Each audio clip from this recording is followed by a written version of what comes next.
فریاد او پیران دیا پیرا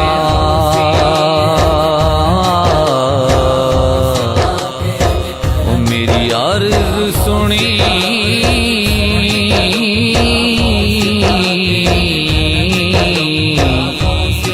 کن دھر کے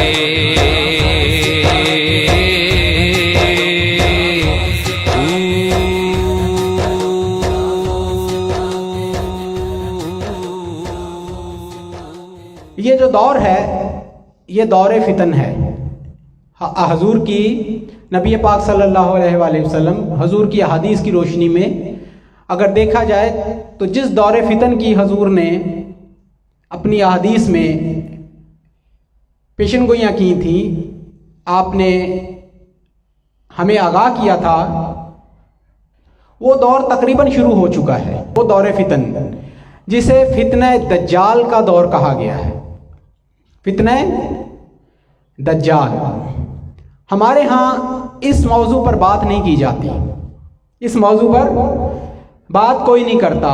آپ مسجدوں میں، جمعوں کے خطبات میں اور دیگر محافل میں مختلف موضوعات پر گفتگو سنتے ہوں گے، لیکن کبھی اس موضوع پر آپ کو کوئی خطاب سننے کو نہیں ملتا ہوگا. دجال کے اوپر کوئی بات نہیں کرتا. کیوں؟ دور فتن ہے، دور دجالیت جو ہے اس کا باقاعدہ آغاز ہو چکا ہے. ہم دجال کے دور میں سانس لے رہے ہیں، لیکن ہمیں اس کی خبر ہی نہیں ہے، کوئی بتانے والا نہیں ہے. کون بتائے گا؟ یہ مسل کی جھگڑوں سے نکلیں گے تو ہم دین کے اس پیرامیٹر کی طرف آئیں گے نا. ہم تو مسلک کے ان فروعی مسائل سے ہی باہر نہیں نکل پا رہے. آج وہ امت کا حال ہے جو آج سے کم و بیش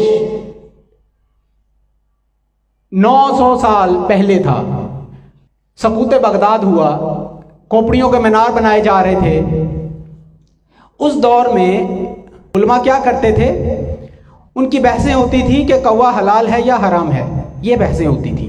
جب تاتاری شہروں کے شہر برباد تخت و تاراج کرتے ہوئے کھوپڑیوں کے مسلمانوں کے خون سے ندیاں بہہ رہی تھیں، یہ وہ زمانہ تھا. آج بھی دور وہی ہے، لیکن سمجھنے کی بات ہے. اب آپ کے ذہن میں ایک سوال آ رہا ہوگا کہ حضور غوث اعظم شیخ عبد القادر جیلانی، ان کا ان باتوں سے کیا لینا دینا؟ یہ فتنہ دجال ہے، یہ دور فتن ہے، اس کا حضور غوث اعظم شیخ عبد القادر جیلانی سے کیا لینا دینا؟ ہمیں تو ان کی کرامتیں بتاؤ، ہمیں تو 11ویں والے بابا کی باتیں بتاؤ، کوئی نیاز فاتحہ کی باتیں بتاؤ. ایسا ہی ہے نا؟ وہ اس کے اندر آئیں گی. مسلمانوں پر جب برے حالات آئے، اس کی مین وجہ کیا بنی؟ اس کی بنیادی وجہ کیا بنی؟ اس کی بنیادی وجہ بنی کہ اس دور کے علماء جنہوں نے دین بتانا تھا، جن سے دین سیکھنا تھا، جن سے دین سمجھنا تھا، وہ فروعی مسائل میں الجھ جاتے تھے. جب علماء کرام، دین بتانے والے، دائی، مبلغین، وہ فروعی مسائل میں الجھ گئے تو امت پر زوال آیا. جب یہ ہوا، جو خانقاہیں مولویوں کے پیچھے چل پڑی، خانقاہی نظام جب ملائیت کے گرد گھومنے لگا، یا ملائیت کے زیر اثر آ گیا، یا ان سے خوفزدہ ہو گیا، مرعوب ہو گیا، مفادات وابستہ ہو گئے، تو کیا ہوا؟ خانقاہی نظام غیر فعال ہو گیا. کون سا خانقاہی نظام؟ جس کی بنیاد ہی یہ تھی. کمزور بنیادوں پر جو خانقاہیں تھیں وہ ایسے ہو جاتی تھی، اور جو مضبوط بنیادوں پر تھی، جن کے پیچھے وہ روحانی طاقتیں بہرحال کام کرتی، جو اللہ تعالیٰ کا نظام چلانے میں اللہ تعالیٰ کے خفیہ ہاتھ جنہیں کہا گیا ہے، وہ اپنا کام اسی طرح کرتی رہتی تھی. اور پھر اس زوال کو دوبارہ عروج میں بدلنے کے لیے بھی خانقاہیں ہی فرنٹ پہ آتی ہیں. خانقاہوں نے ہی امت مسلمہ جب زوال پذیر ہوئی تو اس کی ابتدا یہاں سے ہوتی تھی کہ خانہ جنگی شروع ہو جاتی تھی، سیاسی خلفشار ہوتا تھا اور بہت سارے محرکات ہوتے تھے۔ یہ ہے ہمارے 1400 سال کی تاریخ اسلام کی، بتانے والا کوئی نہیں ہے۔ نہ مسجدوں سے یہ بات بتائی جاتی ہے، نہ خانقاہوں سے بتائی جاتی ہے۔ مسجدوں میں وہ مسائل بتائے جاتے ہیں، وہ باتیں بتائی جاتی ہیں جن کا تعلق گھوم پھر کے پھر ہمارے مسلک کے ارد گرد گھومتی ہیں باتیں۔ دین دور رہتا ہے، دین کی بات کم ہوتی ہے، اس میں مسلک کی بات زیادہ ہوتی ہے، ایمان کی بات کم ہوتی ہے، عقیدے کی بات زیادہ ہوتی ہے۔ سمجھ رہے ہیں؟ مسجدوں کا یہ کردار، اور خانقاہوں میں کیا، سوائے رسومات کے، سوائے قوالیوں کے، فضائل کے بیان کرنے کے، کرامات کے اور رسومات کی، اس کے علاوہ خانقاہوں میں کچھ نہیں۔ اب دونوں طرف کے معاملات ایسے جب ہوتے ہیں تو پھر امتوں پر زوال آتے ہیں۔ الہامی کتابوں میں تحریف کر دی انہوں نے۔ قرآن پاک کا تو اللہ تعالیٰ نے وعدہ کیا ہے، اللہ تعالیٰ نے ذمہ داری لی ہے اس کی حفاظت کی، ورنہ حال اس کا بھی وہی کرے مولوی ہمارے، علماء جو بھی دین سے جڑے ہوئے طبقات ہیں، علماء حق کو چھوڑ کے، اچھے حق بات کرنے والے علماء بھی موجود ہیں، ان کو چھوڑ کے علماء سو کی بات کر رہا ہوں۔ علماء سو جنہیں کہا گیا ہے، علماء حق کی بات نہیں کر رہا۔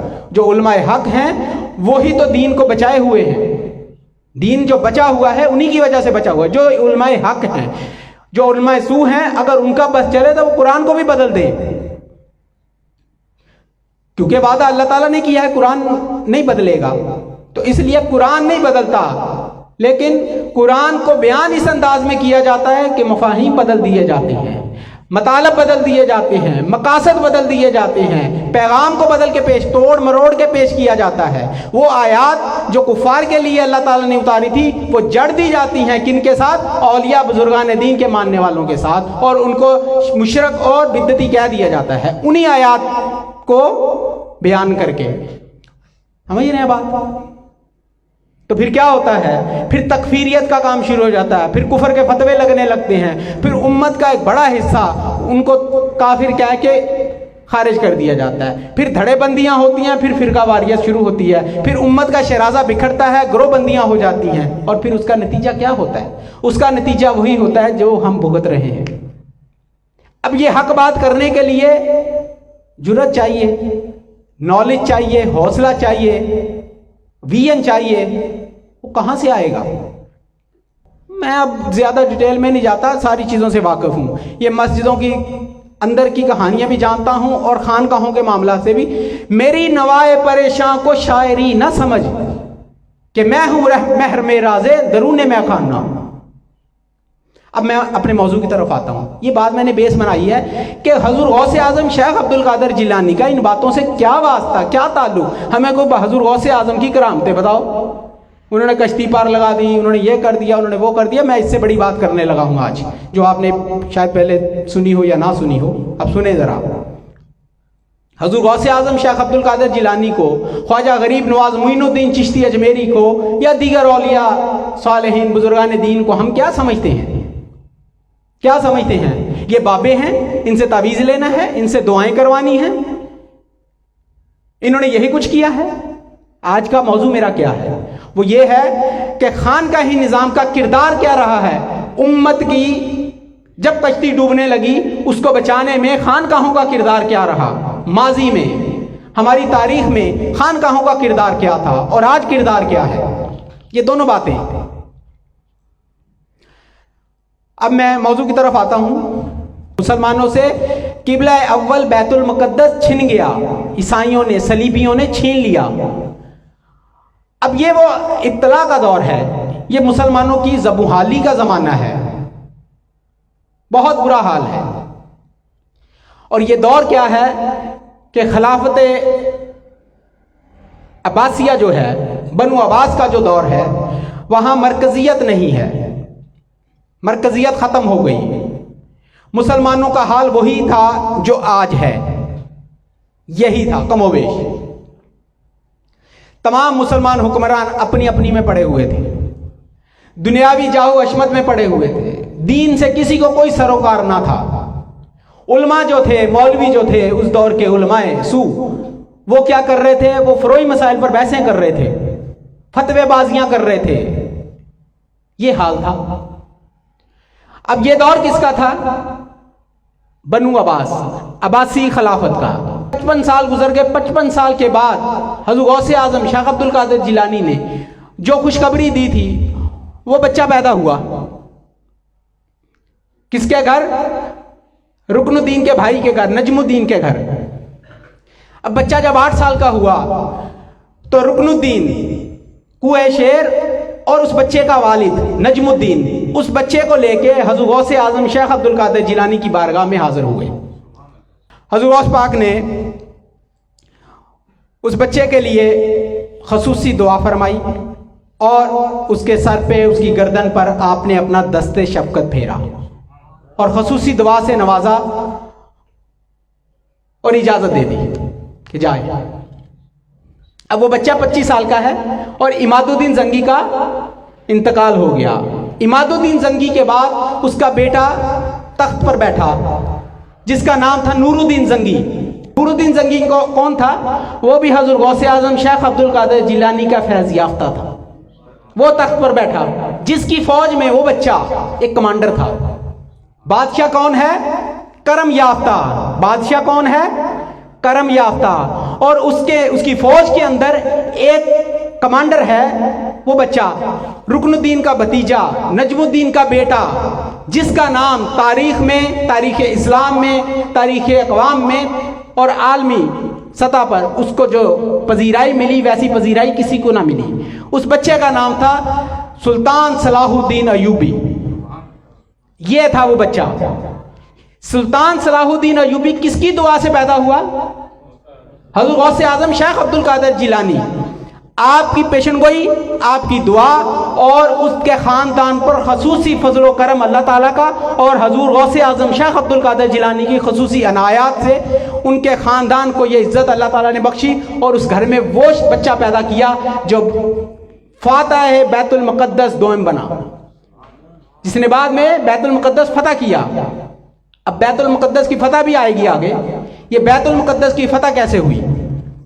یہاں تک بات سمجھ گئے ہیں. نور الدین زنگی کی فوج کا ایک کمانڈر جس کا نام سلطان صلاح الدین ایوبی. بچہ جانتا ہے سلطان صلاح الدین. اب اس کے بعد سلطان صلاح الدین ایوبی کا زمانہ شروع ہوا اور اس کے بعد پھر کیا ہوا؟ اس کے بعد اب ہم اس زمانے کو آج کے دور کے ساتھ جوڑ کر بات کو سمجھیں گے. میں نے جو پہلے بنیاد بنائی تھی بات کی پہلے 15 منٹ میں کہ خانقاہی نظام جب تک فعال رہا امت عروج پر رہی. خانقاہی نظام زوال پذیر ہوا، امت زوال پذیر ہوئی. وہ خانقاہیں جو ملائیت کے گرد ہو گئیں، جو ملائیت کے رنگ میں رنگی گئیں، وہ غیر فعال ہو گئیں. اور جنہوں نے اپنا اصل نہ چھوڑا، جو اپنے اصل پر قائم رہی، وہ امت کے لیے کامیابی کا اور امت کی کشتی کو، ڈوبتی ہوئی کشتی کو بچانے کا صحرا ان کے سر. ان میں سے ایک خانقاہ حضرت غوث اعظم شیخ عبد القادر جیلانی کی تھی اور سب سے بڑی خانقاہ ہی اس وقت وہ تھی. نہ اس کے لیفٹ نہ رائٹ اور کچھ تھا ہی نہیں. حضرت غوث اعظم شیخ عبد القادر جیلانی کا فیض تھا کہ امت بچ گئی. کہتے ہیں خانقاہوں نے امت کو دیا کیا؟ امت کو کیا دیا؟ یہ سوال میں لاسٹ بات ہو رہی تھی کہ خانقاہوں نے اسلام کو کیا دیا. میں یہ کہتا ہوں کہ خانقاہیں نہ ہوتی تو اسلام ہوتا ہی نہ. اب کیسے خانقاہوں کا کردار ہے؟ احیاء اسلام میں خانقاہوں کا کردار کیا تھا اور آج کیا ہو گیا؟ آج کیا ہو گیا؟ اس زمانے میں کیا خانقاہیں کرتی تھیں اور آج کیا کرتی ہیں؟ اس وقت امت کی رہنمائی خانقاہوں نے کیسے کی اور آج کیسے کر رہی ہے؟ اس دور میں علماء حق بھی تھے اور علماء سو بھی تھے. اس وقت بھی حقیقی اولیاء صوفیہ بزرگان دین بھی تھے اور جال ساز بھی تھے. ہر دور میں یہ چیزیں رہی ہیں. رحمان اس دور میں بھی تھا، شیطان بھی تھا. آج بھی رحمان کی طاقتیں ہیں، شیطان، دونوں چیزیں برسر پیکار ہیں. بات صرف یہ ہے کہ اپنی ذمہ داریوں کو سمجھنا ہے، اپنی حقیقت کو سمجھنا ہے، اپنی اتھارٹی کو سمجھنا ہے. یہ نہیں سمجھ میں آتا کہ ہم سے کام کیا لینا تھا اور ہم کر کیا رہے ہیں. جب بات یہ بتاتی ہے کہ خانقاہی نظام کا کردار اصل میں امت کے لیے ہے کیا، جب کوئی یہ بتاتا ہے تو ایک فوج جہلا کی وہ حملہ آور ہو جاتی ہے کہ نہیں یہ تو ہے ہی نہیں. میں نے جیسے پہلے عرض کیا کہ مسجدوں میں کیا رہ گیا؟ مسجدوں میں فروعی مسائل رہ گئے، دین کی بات کم ہو گئی، مسلک کی بات زیادہ ہو گئی. ایسا ہی ہے. اور خانقاہوں میں کیا ہوا کہ اپنی اصل اور اپنا اصل مقصد بھول کے رسومات کے گرد ہو گئے، صرف رسومات کی ادائیگی کو اپنا سارا کچھ سمجھ لیا. اصل بات جیسے میں نے پہلے شروع میں بات کی تھی دجال، فتنہ دجال کی، تو کوئی بات نہ آپ کو مسجدوں سے فتنہ دجال کی بات سننے کو ملتی ہے، نہ آپ کو خانقاہوں سے ملتی ہے. دجال فتنہ دجال کی کوئی بات نہیں کرتا. سب کہتے ہیں امت پس رہی ہے، امت ذبح حالی کا شکار ہے. کبھی کسی نے یہ سوچا ہے کہ کیوں ہے؟ کیوں ہے؟ میں نے کہا کہ فعال کردار خانقاہوں کا وہ امت کے لیے ہمیشہ ایک بہت بڑا فرنٹ لائن سولجر اولیاء صوفیہ بزرگان دین رہے. اب اس زمانے میں کیا حالات تھے؟ تھوڑے سے حالات. صلیبی جو تھے عیسائی، انہوں نے صلیبی جنگوں کا آغاز کیا. پہلی صلیبی جنگ میں کیا ہوا؟ بیت المقدس چھن گیا ہم سے، مسلمانوں سے بیت المقدس چھین لیا، پہلی صلیبی جنگ. اس کے بعد پھر سینکڑوں پھر ترتیب سے ایک تسلسل سے صلیبی جنگیں ہوتی چلی گئیں. ان تمام صلیبی جنگوں کو روکنے والا فرد واحد وہ کون تھا؟ صلاح الدین ایوبی تھا. بغداد کے خلیفے مست ہوئے پڑے تھے اپنی دولت میں، عیش و عشرت میں، عیاشیوں میں، ہر اس کام میں وہ ادھر مست تھے بغداد میں. اور امت کو کون بچا رہا تھا؟ حضرت غوث اعظم شیخ عبد القادر جیلانی کا ایک غلام، ان کا فیض یافتہ، ان کا ایک ملنگ. یہ ملنگوں کے اوپر کہتے ہیں نا یہ تو ملنگ ہے، یہ ملنگوں نے بچایا مسلمانوں کو. یہ بڑے بڑے داڑھیوں جبے کبے والے دستاروں والوں نے نہیں بچایا، وہ تو سارے بغداد میں بیٹھے ہوئے تھے خلیفے کے گھٹنے دبانے کے لیے، انعامات لینے کے لیے، چاپلوسیاں کرنے کے لیے، خوش آمدید کرنے کے لیے، مسجدیں بڑے بڑے مدرسے ان پر قابض ہونے کے لیے، وہ تو ادھر جڑے ہوئے تھے. اور امت کو کون بچا رہے تھے؟ اولیاء صوفیہ بزرگان دین کے ملنگ. اگر ضد ہے نا لفظ ملنگ کے اوپر تو یہ ملنگ ہی تھے جنہوں نے امت کو بچایا. جبے کبے والے تو سب لگے ہوئے تھے ان کاموں میں جن میں آج بھی لگے ہوئے ہیں. سلاطین بادشاہوں کے جوتے چاٹنے، ان کے تلوے چاٹنے میں لگے ہوئے ہیں. جو ان کے تلوے چاٹے، جو دنیا داروں کے پیچھے بھاگے، وہ چاہے مولوی ہے، کوئی فقیر ہے، درویش ہے، جو بھی ہے، وہ سب ڈھونگی اور سب فراڈ ہے. اصل ملنگ وہ ہیں کہ جنہوں نے یہ جو میں بتا رہا ہوں. ٹائٹل کیا ہے؟ سلطان صلاح الدین ایوبی. ٹائٹل کیا ہے؟ کوئی درویشی فقیری والا ٹائٹل نہیں ہے، کوئی کتب غوث والا ٹائٹل نہیں ہے اس کے پاس. ایک بادشاہ کا ٹائٹل ہے. اس بادشاہ کے بھیس میں ایک فقیر درویش ہے، ایک اللہ کا ولی ہے، ایک حضور غوث اعظم شیخ عبد القادر جیلانی کا فیض یافتہ ملنگ ہے. بات سمجھ میں آ رہی ہے؟ مولویوں نے علماء حق، میں پہلے کہہ چکا ہوں، علماء حق امت کے رہنما ہیں، وہ امت کا سر کا تاج ہیں. علماء حق، علماء سو کی بات کر رہا ہوں، وہ علماء کہ جو ذاتی مفادات کے لیے امت قرآن، حدیث، تفسیر، ہر چیز کو کمپرومائز کرتے ہیں، میں ان کی بات کرتا ہوں. اب وہ ہم نام تو نہیں لیتے، وہ جو بھی ہے، جس بھی عقیدے مسلک سے تعلق رکھتا ہو، جو امت کا خیر خواہ نہیں ہے وہ علماء سو ہے، اور جو امت کا خیر خواہ ہے وہ ان کا شمار علماء حق میں ہوتا ہے. اب بات سنیں. اب وہ جو درویش ہے جس کا نام صلاح الدین ایوبی ہے، اس کے کارنامے سنیں. اب صلیبی عیسائی دو حصوں میں تقسیم تھے. عیسائیت دو حصوں میں تقسیم تھی، ایک ویسٹرن، ایک ایسٹرن. ویسٹرن کلیسا چرچ اور ایسٹرن. ویسٹرن کا روم تھا اور ایسٹرن کا قسطنطنیہ تھا. وہ ایک ہوئے، عیسائی ایک ہو گئے، مسلمانوں کے خلاف ایک ہو گئے. یہاں یہ نقطہ میں بتانے لگا ہوں کہ مسلمانوں کے خلاف دو چرچ جن کا آپس میں کمپٹیشن تھا، دشمن تھے ایک دوسرے کے، ایک ہو گئے مسلمانوں سے بیت المقدس چھیننے کے لیے، اس کے دفاع کے لیے. بیت المقدس تو چھین چکے، اس کے دفاع کے لیے. اور اگلا منصوبہ کیا تھا جس کے لیے انہوں نے نیٹو بنائی، اس زمانے کی نیٹو. میں بات کو اس طرح آج کے زمانے کے مطابق تاکہ بات سمجھ آ جائے. نیٹو جس میں پورا یورپ، چھوٹے بڑے سارے ملک اس میں شامل ہوئے، تمام پادری، جتنے بھی مذہبی عیسائیت کے پیشوا تھے، راہب تھے، پوپ سے جتنے بھی ان کے، انہوں نے کمپین چلائی، تبلیغ کی اور بڑی منظم تنظیم سازی کی اور ایک فوج تیار کی. دونوں کلیسا ایک ہو گئے مسلمانوں کے خلاف. ہمارے تو آج امت کا حال دیکھ لیں کہ جب امت کو ایک کرنے کی بات کرتے ہیں تو ایک مذاق لگتا ہے، ایک بہت بڑا مذاق لگتا ہے. وہ ایک ہو گئے اور ایک فوج تیار کی اس زمانے کی نیٹو. کس کے خلاف؟ سنیں، مدینے اور مکے پر حملہ کرنے کے لیے. مکے اور مدینے. جب یہ بات پہنچی صلاح الدین ایوبی تک کہ وہ تینوں بادشاہ ایک نیٹو، ایک بہت منظم فوج لے کے پیش قدمی کر رہے ہیں حجاز مقدس کی طرف. بغداد سویا ہوا ہے، خلافت عباسیہ وہ سوئی ہوئی ہے. کام کون کر رہا ہے؟ ٹائٹل کس کے پاس ہے خلافت کا؟ ذمہ داریاں کس کے پاس ہیں؟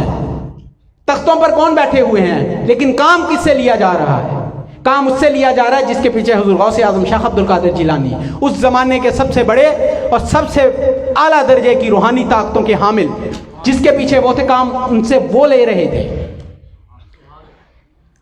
صلاح الدین ایوبی کو جب یہ خبر ملی تو صلاح الدین ایوبی نے فوج تیار کی اور ان کے پیچھے ہزاروں میں تھی. تاریخ میں آتا ہے ہزاروں میں تھی اور وہ لاکھوں میں تھے. اور حتین کے مقام پر، حتین علاقہ تھا، حتین میں جا کے ان کو پکڑ لیا اور وہاں بھی 4 سال تک یہ جنگ رہی. 4 سال تک. اور صلاح الدین ایوبی 4 سال تک گھوڑے پر رہے. ٹینٹ میں ساری زندگی گزاری، ساری زندگی ٹینٹ میں گزاری، یعنی جنگی خیمے میں ساری زندگی گزاری. کوئی محلات نہیں تھے، ساری زندگی ٹینٹ کے اندر گزاری، فوجی خیمے میں، اور گھوڑے پر رہے. سینکڑوں جنگیں لڑیں، سینکڑوں جنگیں لڑیں. اب وہ جس منصوبے پہ نکلے تھے ان کو قابو کر لیا. کسی نے مدد نہ کی، کسی مسلمان ملک نے مدد نہ کی، پیچھے سے کسی کی مدد نہ تھی. تنہا اپنی فوج کے ساتھ ان کو ناکو چنے چبوا دیے نیٹو کو، ان کی فوج کو. ان کا یہ ہے تلوار کی طاقت. اور وہ تلوار کیا تھی؟ وہ تلوار کے اوپر کیا لکھا ہوا تھا؟ وہ تلوار کہاں سے آئی تھی؟ وہ تلوار وہ تھی جسے سیف ذوالفقار کہا جاتا ہے نا، نبی پاک کی عطا کردہ تلوار. وہ سیف ذوالفقار تھی. یہ وہ تلوار تھی جو غوث اعظم شیخ عبد القادر جیلانی کے فیض کی تلوار تھی. اس تلوار کے دستے پر ایک طرف لکھا تھا لا الہ الا اللہ محمد الرسول اللہ، اور دستے کے دوسری طرف لکھا تھا یا شیخ عبد القادر جیلانی شیخ اللہ. اس کی تلوار کے دوسری طرف یہ لکھا ہوا تھا. یہ وہ تلوار تھی کہ جس سے فتوحات کرتے کرتے کرتے آخرکار پھر بیت المقدس فتح کیا. کس نے؟ صلاح الدین ایوبی نے. وہ صلاح الدین ایوبی جس کی بیک پر کون سی طاقت تھی؟ خانقاہ کی طاقت تھی، حضرت غوث اعظم شیخ عبد القادر جیلانی کی طاقت تھی، اللہ کے ولیوں کی طاقت تھی. پھر بیت المقدس فتح ہوا، حتین کا معرکہ ہوا، اس کے بعد پھر بیت المقدس فتح کیا. اب 1-2 باتیں میں کروں گا، اس کے بعد پھر آخر پہ پوری بات کو سم اپ کریں گے، اس کو سمرائز کروں گا میں، اور اس میں پیغام پھر آپ کو دینا ہے. وہ یہ کہ حضور غوث اعظم شیخ عبد القادر جیلانی کا ایک مدرسہ تھا، مدرسہ غوثیہ. اس وقت 2 بڑے مدرسے تھے. ایک مدرسہ غوثیہ تھا حضور غوث اعظم شیخ عبد القادر جیلانی کا، اور ایک مدرسہ نظامیہ تھا حضرت امام غزالی کا. حضور غوث اعظم شیخ عبد القادر جیلانی کے مدرسے سے ہر سال 3000 طلباء تلامذہ فارغ التحصیل ہوتے تھے. حدیث، تفسیر، قرآن، فقہ، تصوف کا علم لے کر وہاں سے فارغ التحصیل ہو کے پھر دنیا کے کونے کونے میں جا کے علم پھیلاتے تھے. کون سا علم؟ کون سا علم؟ تصوف کا. کون سا علم؟ جس سے ادب سیکھا جاتا تھا، سکھایا جاتا تھا، ہر چیز کا ادب سکھایا جاتا تھا. وہ علم لے کے نکلتے تھے 3000 تلامذہ. اور سلطان صلاح الدین ایوبی کی فوج میں مور دین 60%، 60% سے زائد جو فوجی تھے وہ حضور غوث اعظم شیخ عبد القادر جیلانی کے مرید تھے. کیا تھے؟ مرید تھے، شاگرد تھے. 60% فوج جو تھی وہ حضور غوث اعظم شیخ عبد القادر جیلانی کے مریدوں پر مشتمل تھی، آپ کے شاگردوں پر مشتمل تھی، آپ کے ملنگوں پر مشتمل تھی. آ رہی ہے بات سمجھ؟ وہ تھے مجاہدین سلطان صلاح الدین ایوبی کے، کہ جو رات میں اپنے خیموں میں تلاوتیں کرتے تھے، رات میں اللہ کو یاد کرتے تھے اور دن میں اللہ کے لیے تلوار چلاتے تھے. یہ تھی خانقاہوں کی سروسز اسلام کے لیے. خانقاہوں نے کیا پیدا کیے؟ مجاہدین پیدا کیے. کون سے مجاہدین؟ جن کی تلوار اسلام کے خلاف اٹھنے والی تلوار سے ٹکراتی تھی، نہ کہ اپنے مسلمانوں کے گلے کاٹتی تھی، نہ کہ اپنے مسلمانوں کو کافر بناتی تھی. نہیں، اس تلوار کو تھاما کہ جس نے کفار کو اور دشمنان اسلام کی تلواروں کو کند کر دیا، ان کو توڑ کے رکھ دیا. وہ تلواریں پکڑائی جاتی تھی، وہ تھمائی جاتی تھی. ایک ہاتھ میں اخلاق کی تلوار ہوتی تھی، دوسرے ہاتھ میں پھر واہنی تلوار ہوتی تھی، جس سے وہ تلوار جو خالد بن ولید کے پاس ہوتی تھی، وہ تلوار جو مولا علی کرم اللہ وجہ کے پاس ہوتی تھی، وہ تلوار جو پھر اکابرین جتنے بھی بڑے مجاہدین گزرے ہیں اسلام کے ان کے پاس، وہ والی تلوار خانقاہیں دیتی تھی. اب تلوار محبت بھی تھی اور جہاد بالسیف والی تبلیغ بھی وہیں سے ہوتی تھی. جب خانقاہوں سے مجاہد تیار ہوتے تھے تو بیت المقدس فتح ہوتے تھے، اور جو خانقاہوں نے مجاہد تیار کیا انہوں نے بیت المقدس فتح کر کے اسلام کی جھولی میں ڈال دیا. اب آپ کے ایک مرید تھے، مرید خاص تھے، خلیفہ تھے اور شاگرد تھے. کیا نام تھا ان کا؟ امام ابن قدامہ الحنبلی المقدسی. حضرت غوث اعظم شیخ عبد القادر جیلانی کے مرید تھے اور خلیفہ تھے، شاگرد تھے، شاگرد خاص تھے. وہ کون تھے؟ وہ سلطان صلاح الدین ایوبی کے ایڈوائزر تھے، چیف ایڈوائزر تھے، مشیر خاص تھے، جو اسٹریٹجیز بناتے تھے، جن سے اسٹریٹجیز ڈسکس ہوتی تھی. اس کے بعد اپروول پھر حضرت غوث اعظم شیخ عبد القادر جیلانی سے ہوتی تھی. پھر وہ اسٹریٹجیز اپروو ہونے کے بعد اس پر عمل درآمد ہوتا تھا. یہ تھی وہ فتوحات جن کے پیچھے اولیاء صالحین، اولیاء اللہ، بزرگان دین اور خانقاہوں کا فیض تھا. خانقاہوں نے معاشرے کو کیا دیا؟ خانقاہوں نے ہی سب کچھ دیا. معاشرے کو سب کچھ دیا ہی خانقاہوں نے. لیکن کن خانقاہوں نے؟ جن خانقاہوں نے دیا ان کے طریق پر چلنے کی آج ضرورت ہے. ان خانقاہوں کے طریق پر چلنے کی ضرورت ہے. ان کا اسباب بنانے کی ضرورت ہے. ان کا جو طریقہ کار تھا، جو ان کا نصاب تھا، اس کے مطابق چلنے کی ضرورت ہے. وہ ملنگ جنہوں نے بیت المقدس فتح کیا، آج کے ملنگ کچھ کر سکتے ہیں؟ آج بھی ملنگ پائے جاتے ہیں. لال شہباز قلندر کے ملنگ بھی آپ کو ملیں گے، غوث پاک کے بھی ملیں گے، ہر بزرگ کے ملنگ ملیں گے. ان ملنگوں کا حال دیکھ لیں آپ. پہلے جنہوں نے اپنے من کی دنیا کو فتح کیا، جن ملنگوں نے، وہ اولیاء، وہ صوفیاء، وہ بزرگان دین کے فیض یافتہ جنہوں نے اپنے من کی دنیا فتح کی، ان کو اللہ تعالیٰ نے کہا تم نے من کی دنیا فتح کر لی ہے، جاؤ اب اس دنیا کو بھی فتح کر لو. تم نے اپنے اندر کی دنیا تسخیر کر لی، جاؤ ہم نے تمہارے لیے چاند اور آسمان ہر چیز مسخر کر دی، جاؤ جا کے فتح کرو. یہ تھی فتوحات. اسلام کے پیچھے بیک گراؤنڈ میں اولیاء صوفیاء کا روحانی فیض تھا. آج دور، یہ دور اپنے براہیم کی تلاش میں ہے. صنم کدا ہے جہاں لا الہ الا اللہ. یہ جہان صنم کدا بن چکا ہے. ابراہیم کی تلاش ہے، ایک ابراہیم کی تلاش ہے. یہ ابراہیم کہاں سے پیدا ہونا ہے؟ خانقاہوں سے پیدا ہونے ہیں، ہو رہے ہیں، اپنا اپنا کام کر رہے ہیں، نظر آئے نہ آئے. اس زمانے بھی آنکھوں پر پردے تھے، آج بھی پردے ہیں، کام کر رہے ہیں. ہمارا مقصد کیا ہے بات کرنے کا؟ کہ خانقاہوں کے ساتھ جڑنے والے دجال کے فتنے سے بچ پائیں گے. خانقاہوں سے جڑے ہوئے لوگ ہی بچ پائیں گے. سمجھ آ رہی ہے بات؟ یہ میں بہت بڑی بات کر رہا ہوں اور ذمہ داری کے ساتھ کر رہا ہوں. چیلنج نہیں کو کر سکتا میری بات کو. خانقاہوں کے فیض سے ہی بچنا ہے. کس سے؟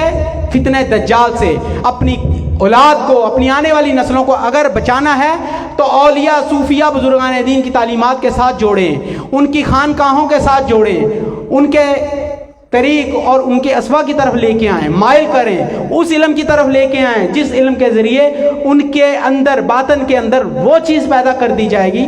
کیا؟ کہ جس سے ان کے اندر ایک آٹومیٹک سسٹم کام کرے گا. وہ آٹومیٹک سسٹم ان کو بچائے گا دجال کے فتنے سے.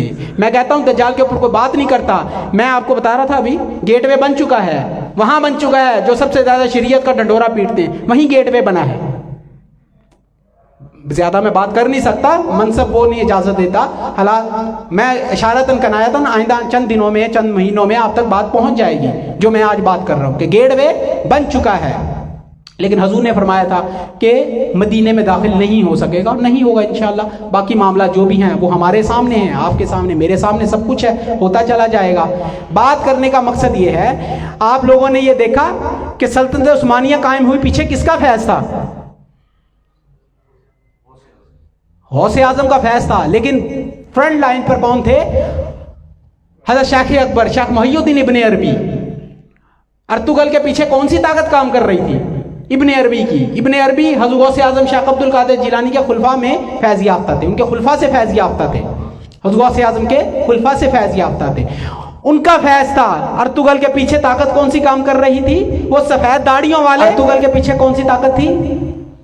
اولیاء صوفیہ بزرگان دین کی طاقت۔ ابن عربی کی روحانی نظر تھی، ان کا فیض تھا روحانی، اور سفید داڑھیوں والوں کا پورا ایک نیٹ ورک تھا۔ وہ کیا تھا؟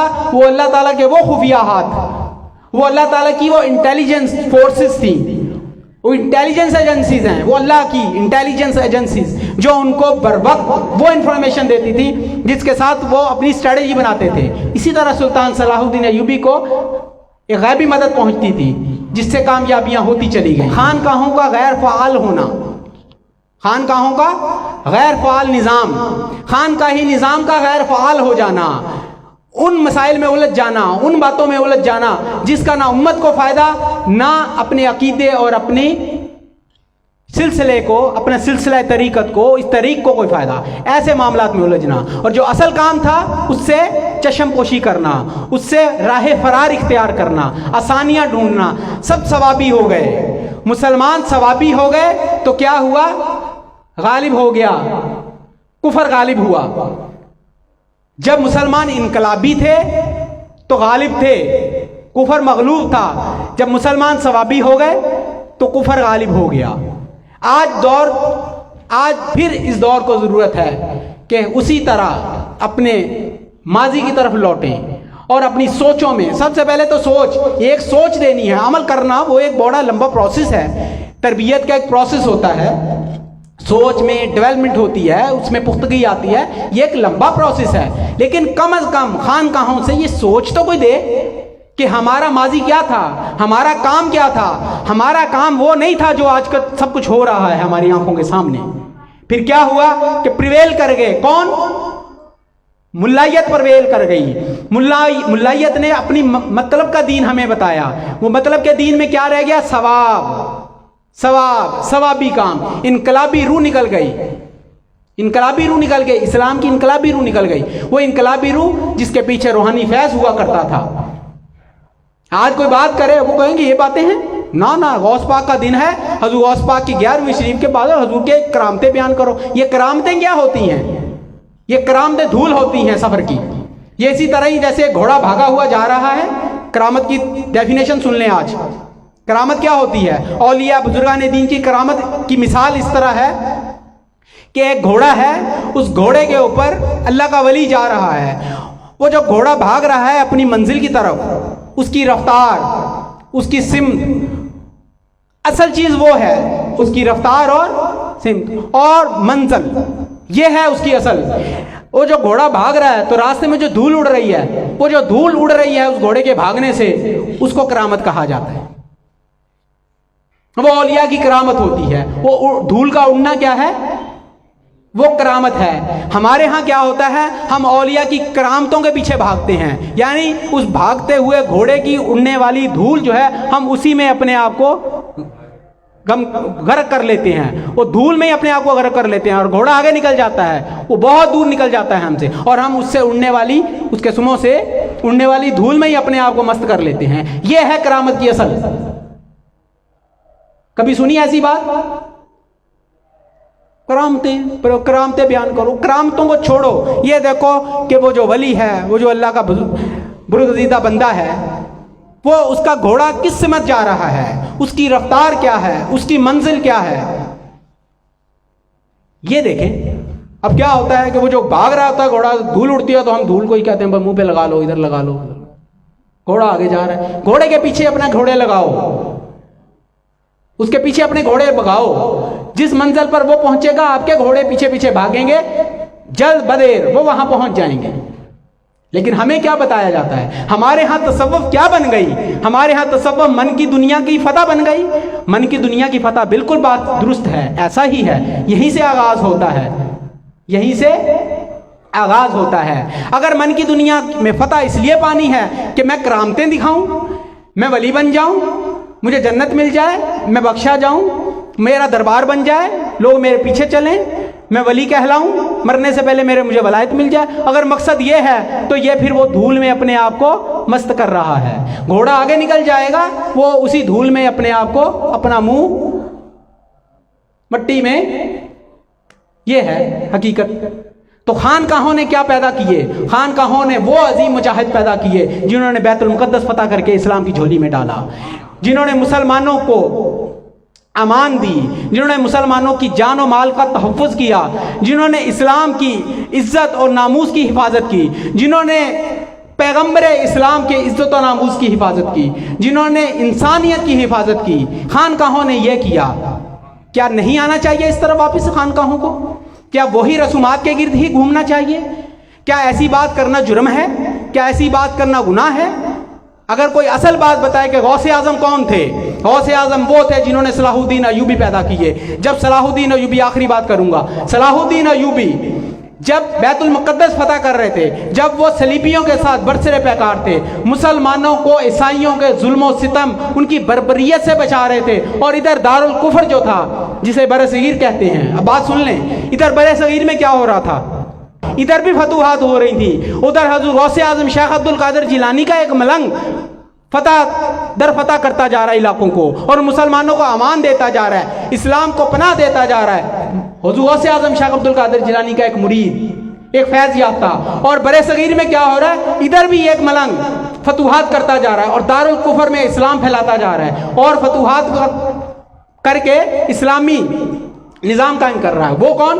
ادھر حضور غوث اعظم کا ملنگ، اور ادھر برصغیر میں خواجہ معین الدین چشتی اجمیری کا ملنگ سلطان شہاب الدین غوری. یہ ایک ہی وقت ہے، ایک ہی زمانے کی بات ہے. ادھر سلطان صلاح الدین ایوبی فاتح بیت المقدس، وہ ادھر عیسائیوں کے ساتھ برسر پیکار ہے، اور ادھر سلطان شہاب الدین غوری حضور خواجہ غریب نواز معین الدین چشتی اجمیری کا مرید اور خلیفہ. وہ ادھر کافروں کو اس نے نت ڈالی ہوئی تھی. اب بتائیں کہاں ہیں سب دین کے ٹھیکیدار؟ کون کہتا ہے کہ خانقاہوں نے معاشرے کو کچھ نہیں دیا؟ خانقاہوں نے ہی سب کچھ دیا ہی خانقاہوں نے. آپ لوگ ڈر گئے ہیں ان باتوں سے. ہمارے نزدیک ساری بحثیں 11ویں شریف کی نیاز کے اوپر ہوتی ہیں. ہمیں الجھا دیا جاتا ہے ان بچوں کو، 11ویں جائز ہے ناجائز ہے، شرک بدعت ان مسئلوں میں، اور ان کو بولو ان باتوں سے ہم اوپر کی بات کریں گے. ہم ان کے ماننے والے ہیں کہ جن کے پیدا کردہ لوگوں نے بیت المقدس فتح کر کے دیا، جن کے پیدا کردہ، جن کے فیض یافتہ لوگوں نے برصغیر میں اسلام پھیلایا. ہمیں سمجھاؤ گے دین کیا ہے؟ ہمیں بتاؤ گے اسلام کیا ہے؟ ہم صوفیہ کے ماننے والے ہیں، ہم اولیاء کے ماننے والے. ہم وہ ہیں کہ جو اس خطے میں، ہم سے مراد ہمارے بڑے آباء و اجداد تھے کہ جو اس خطے میں اسلام کے پیغام پھیلانے والے بنے، اسلام کے دائی بنے، اور انہی کے پھیلایا ہوئے اسلام ہے. لیکن ہمارا کیس اتنا کمزور ہوا کہ ہم اپنے حق کے دلائل بھی بھول گئے. ہم نے بچوں کو بتانا چھوڑ دیا، بچوں کو الجھا دیا 11ویں شریف کی نیاز فاتحہ میں. عید میلاد النبی منانا چاہیے نہیں چاہیے اسی میں الجھا کے رکھ دیا. ہماری زندگیاں ڈیفینسو موڈ پہ ہو گئی، ہم صرف ڈیفینس کرتے رہیں گے. غوث اعظم شیخ عبد القادر جیلانی کا پیغام کیا تھا، ان کی تعلیمات کیا تھی، اور ان کا مقصد کیا تھا، ان کی خانقاہ کا اصل مقصد کیا تھا. اگر قادری ہیں تو دیکھیں کہ سلطان صلاح الدین ایوبی قادریہ فیض تھا. کیا تھا؟ قادریہ فیض تھا. اور شہاب الدین غوری وہ چشتیہ فیض تھا.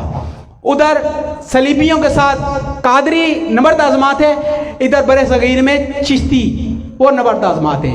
چشتی اور قادری ان دونوں کو آپ نکال دیں، پیچھے اسلام کے پلے بچتا کیا ہے؟ مولویوں کی بحثیں، فروئی مسائل، کوا حلال ہے یا حرام. بغداد میں تو یہ کچھ ہو رہا تھا.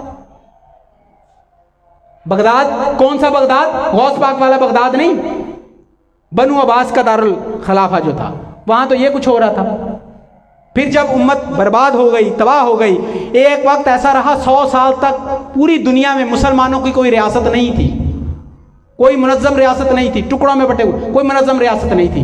جب کوئی ریاست نہیں تھی تو پھر کون اٹھا؟ پھر شیخ اکبر محی الدین ابن عربی اٹھے، اور انہوں نے پھر سلطنت عثمانیہ کی بنیاد رکھی، اور پھر اس کو بھی تقویت دی حضرت شیخ مولانا جلال الدین رومی نے. یہ ہے ہماری تاریخ. اور ہم کہاں الجھ گئے؟ قوالیاں، نعتیں، ثوابی کام، دمالیں، درباروں پر چلے جائیں، وہاں جا کے دعائیں مانگ لیں. یہ سب کچھ ٹھیک ہے، میں ان کو غلط نہیں کہتا. ہمارا عقیدہ ہے ہم بھی یہ سب کچھ کرتے ہیں. یہ سب کچھ جز ہے. یہ کیا ہے؟ یہ جز ہے. اس کو جز رہنے دیں. کل کی بھی بات ساتھ ساتھ کریں. جز کی بھی کریں گے, ہم بھی کرتے ہیں, ہمارا بھی سارا نظام اس کے گرد چلتا ہے اور چلانا ہے, اس کی نفی نہیں کر رہے, لیکن اس کے ساتھ کوئی بات بتانے والا تو ہو کہ یار یہ جز ہے اور ساتھ یہ اصل میں کل ہے. کل کی کوئی بات نہیں کرتا. جز سے نظام چلتا ہے, چلاؤ. کل کی بات کوئی نہ کرے. کل کی بات نہیں کرو گے تو جو مختار کل ہے وہ آپ کو فیض سے محروم کر دے گا. مختار کل جو ہے, کیونکہ آپ جز کے پیچھے چلنے والے بن گئے, آپ جزیات کے پیچھے, جو مختار کل ہے وہ تو کل کی بات کرنے والا ہے. کل کیا ہے؟ کل میں یہ سارا کچھ آتا ہے. خانقاہی نظام کا کل یہ ہے کہ پورے اسلام کا جو سٹرکچر ہے اس کے پیچھے اولیاء, صوفیاء, بزرگان دین اور خانقاہی نظام کا بہت کلیدی کردار ہے. اس کردار کو نئی نسل کو بتانے کی ضرورت ہے, سمجھانے کی ضرورت ہے اور اس پر چلانے کی ضرورت ہے. اولیاء, صوفیاء, بزرگان دین کی تعلیمات کی طرف لانے کی ضرورت ہے. بچوں کو اس راستے پر ڈالنے کی ضرورت ہے. میں لعنت بھیجتا ہوں اس نظام پر جو میڈیا پر دکھایا جاتا ہے خانقاہوں کے, درباروں, آستانوں کے نام پر. ہم اس پر لعنت بھیجتے ہیں. ہم اس نظام کی بات کرتے ہیں جو غوث اعظم شیخ عبد القادر جیلانی نے بنایا, جو خواجہ معین الدین چشتی اجمیری نے بنایا, جو شیخ اکبر محی الدین ابن عربی نے بنایا, جو شیخ مولانا جلال الدین رومی نے بنایا, جو شیخ فرید الدین گنج شکر نے بنایا. ہم اس نظام کی بات کریں گے. بابا نظام الدین اولیاء محبوب الہی نے دہلی کے سلاطین کو ہلنے نہیں دیا, ان کو قابو میں رکھا اور دہلی کو اسلام کا قلعہ بنا کے رکھا. کس نے؟ خواجہ نظام الدین اولیاء نے. دہلی کے سلطان جرکتے تھے کس سے؟ خواجہ نظام الدین اولیاء سے. اور ان کے پیچھے کس کو لگا دیا؟ گالی دینے کے لیے, گالی گلوچ کرنے کے لیے, ان کو برا بھلا, ان پر کفر کے فتوے لگانے کے لیے اس دور کے علماء سو کو حضرت خواجہ نظام الدین اولیاء کے پیچھے لگا دیا اور کہا کہ پھیلاؤ سوسائٹی میں کہ نظام الدین کفر کرتا ہے, شرک کرتا ہے, سجدے کرواتا ہے, یہ کرتا ہے, وہ کرتا ہے. گالیاں دو, گالیاں دلواؤ. کیا ہوا؟ آج پوری دہلی جو ہے نظام الدین اولیاء کی دہلی ہے. کہاں گئے وہ مولوی گالیاں دینے والے؟ کہاں گئے شور شرابہ کرنے والے؟ یہ سب کچھ دھول مٹی ہوتی ہے, یہ اڑتی ہے, یہ بیٹھ جاتی ہے. جب اللہ کی رحمت کی بارش ہوتی ہے تو یہ دھول مٹی ساری بیٹھ جاتی ہے. پھر کیا ہوتی ہے؟ پھر ہر طرف ہریالی ہوتی ہے, پھر سبزہ اگتا ہے. اب وہ دور ہے کہ خانقاہی نظام دوبارہ اپنے آپ کو آرگنائز کرے, منظم کرے, تاکہ پھر اللہ کی رحمت کی بارش ہو اور امت مسلمہ امت واحدہ بنے. یہ متحد ہو اور متحد ہو کے پھر اسلام کے لیے وہ خدمات سر انجام دے کہ جو سلطان صلاح الدین ایوبی شہاب الدین غوری نے اپنے خانقاہ سے فیض حاصل کرنے کے بعد دیا اور امت مسلمہ کو متحد کیا, امت مسلمہ کو ایک کھوئی ہوئی کامیابی دوبارہ دلوائی. تو اب ضرورت اس امر کی ہے کہ خانقاہی نظام کو اس نہج پر اب سمجھانا ہے, بتانا ہے.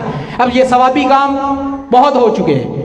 یہ کتابیں, یہ کشف المحجوب کا درس چل رہا ہے, ٹھیک ہے نا, یہ کام بھی ہو رہا ہے ساتھ. یہ بیس ہے, یہ بیس بھی میں بنا رہا ہوں اور اس سے اوپر انقلابی بات بھی کر رہا ہوں. آج کی نشست میں نے وہ باتیں کی ہیں جو اس سے مختلف ہیں, اس سے مختلف ہیں, لیکن بنیاد میں یہی کچھ ہے. وہ ادب کی تلقین, وہ ادب کی تعلیم کیا تھی کہ جب ادب سیکھ گئے تو پھر سب سے پہلا ادب یہ ہے کہ حرمت انسان, اس سے زیادہ ادب ہی کس کا؟ جب انسانیت تکلیف میں ہو, جب مسلمانوں کا خون, مال, جان, عزت, آبرو وہ خطرے میں ہو, تو پھر کس بات کے سجدے, وہ پھر کس بات کی عبادتیں؟ پھر تو سجدہ یہی ہے. وہ ایک سجدہ جسے تو گراں سمجھتا ہے, 1000 سجدے دیتا ہے آدمی کو نجات. وہ جو پھر نکل کر خانقاہوں سے ادا کر رسم شبیری, پھر وہ نکل کر خانقاہوں سے رسم شبیری ادا کی جاتی ہے. لیکن نہیں, ہمیں وہ نشہ اس نشے پہ لگا دیا کہ جس نشے کا سوائے ایک مخصوص دائرہ ہے, اور اس نشے سے ہم باہر نہیں نکلنا چاہتے. ہمارے نزدیک تصوف, فقیری, درویشی پتہ نہیں کیا ہے, جو بھی ہے جس کے نزدیک. میں آج بتا رہا ہوں, یہ نوجوان نسل اپنے اندر وہ روح بیدار کرے, انقلابی روح بیدار کرے کہ تیار رہیں کہ اگر آج ہمیں اسلام کی خاطر اپنی جان, مال, سب کچھ قربان کرنا پڑے تو ہمارے اندر اتنا حوصلہ ہو. ہم یہ نہ کہیں کہ یہ کام تو ان کے ہیں, ہم تو صوفیہ والے ہیں, محبت والے ہیں, امن والے ہیں, تو ہم تو, یہ بہت بڑا مغالطہ ہے. یہ دھوکہ دیا جا رہا ہے خانقاہوں سے. امن والے ہیں, ان سے بڑا کوئی امن والا تھا کہ فتح کیا